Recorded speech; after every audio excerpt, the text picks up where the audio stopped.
obviously a hard way to finish, but how did you feel like your debut went for yourself tonight? I think, it went well. I feel like the guys gave a lot, and I came on, tried to listen to, Will Asani. The guys have been on the field, have done this a lot, especially, coming in a hard-fought game like this.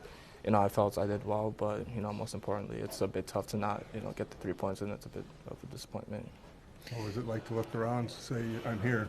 It's one thing, like obviously before I got injured last year, I played the Everton game, and I think that was more so my kind of like the moment, like, all right, here it is. But when you're on the field playing like that, you're not necessarily thinking about the fans. You're so focused on the game, and it's almost like ambient noise around you, and you hear them, and they kind of give you fuel and in your heart. But at the end of the day, it's what's going on in the field. That's what's in your head.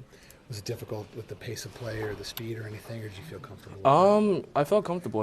This is what we train for every day at the center. Gaffer puts you in these moments. He wouldn't give me the kind of the nod if he didn't feel I was ready for it.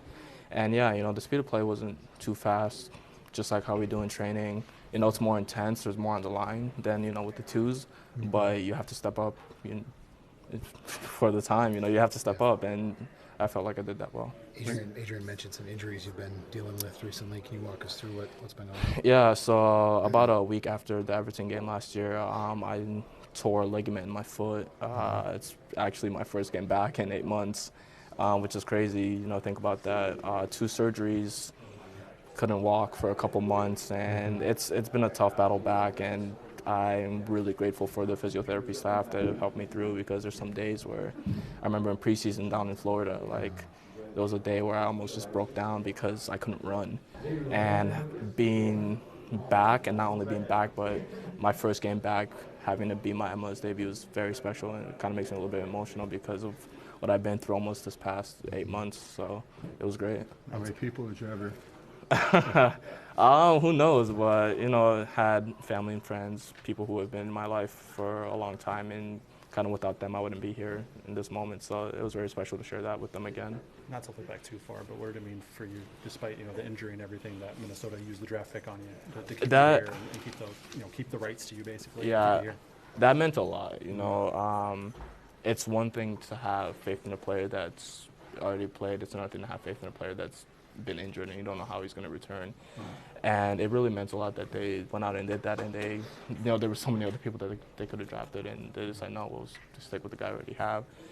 And to almost, quote unquote, waste a draft pick on a player that they already own seems a bit, out of the ordinary, but I'm glad that they had the faith in me to kind of trust that I would come back healthy and be able to contribute to the team. When you get to 90 minutes, you pay attention to the ref saying 6 more minutes, and at any point down there going, Jesus, this is taking a long time. Yeah, with that I remember it was one of the goal kicks, and I asked the ref, and he didn't say anything. But that's not what we should be focused on. We need to be focused on defending, kind of not conceding the goal that we did. So I think that's more on us as a team than the ref adding however many minutes he was going to add. That's going to be inevitable. What we need to focus on is defending and trying to stop the goal that happened. But what did you ask him? Not much, kind of just, Yeah, but obviously focusing on the game more. It's hard to hear. You could have said something, but it's not really important. So. I'll go back to your tryout. Tell me about kind of what you tried to show at that time and to get an opportunity that way.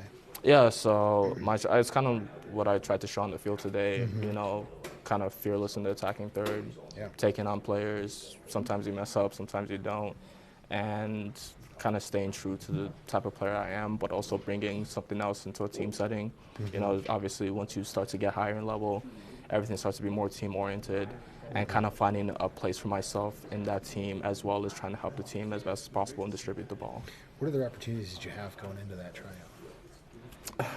What other opportunities did I have? Meaning, like, were you looking at other clubs? Were you? No, I was, coming out of COVID and being at Saprissa, like, not very much. And so that tryout was basically, kind of a Hail Mary in a sense, looking for something. When you're a non-league player, trying to make back to the next step, you kind of need someone to take a chance on you, and that's what this club did, and I'm very grateful for that. We talked a couple of years ago. I don't remember, did a podcast interview. Yeah, at St. yeah, Cloud State. You know, going from then to now, just 2 short years, and all of a sudden you're on a match day roster for Major League Soccer. You know, just, is that surreal to you to kind of think of it in those terms, in that context? A bit, yes, Yeah. but at the same time, I feel like it's if you're not ready for it, chances only come, you know, once in a lifetime sometimes. And going back to the trial, you know, it's kind of a process. I talked about it a little bit earlier, but you know, a chance comes, you take it, you do your best, then another one comes, and it's kind of like a stepping stone. And you know, once you hit those stepping stones, if things keep going well for you, then you keep doing better. And yeah, it's surreal to go from 2 years ago at St. Cloud State to here, but at the same time, I can look at myself and be like, okay, I was ready to make that jump. So yeah.